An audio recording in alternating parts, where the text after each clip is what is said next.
In a first, two Kolhapur women can be sent to gallows over abduction and murder.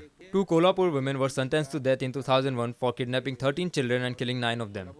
They could be the first women ever to be hanged. It was late last month that the president rejected the mercy petition of Renuka Kiran Shinde and her sister Seema Mohan Gavit.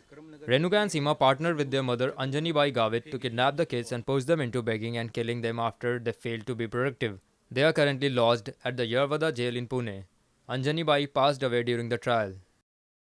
Police ने उस वक्त electronic media नहीं था, इसलिए police ने सबूत अच्छे से स्ट्रांग करने के लिए दो बच्चों का हत्या कैसा किया उन्होंने इसके बताने के लिए वीडियो पंचनामा करके वीडियो फोटोग्राफी की थी।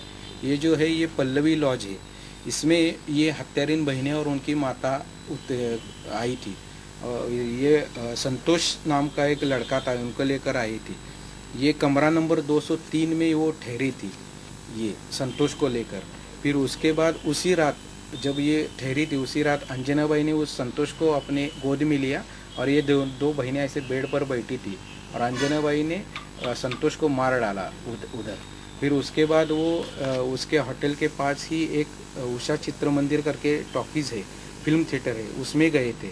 ये पिक्चर देखने वक्त उन्होंने ये संतोष की बॉडी इसमें ये जो टॉकीज़ है उसके बाथरूम में संतोष की बॉडी डाल दी थी और ये हत्यारन बहनें और उनकी माता है।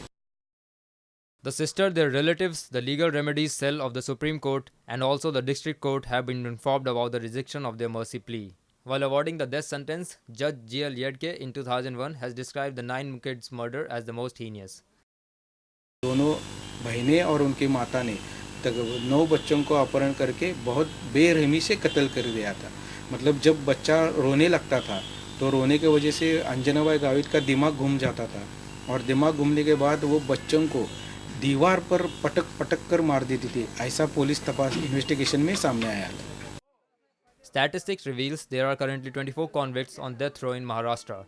This includes 3 in Shakti Mill rape case. All convicts facing death sentence in Maharashtra are moved to Yerwada in Pune or the Nagpur jail as they are the only 2 prisons in the state that have gallows.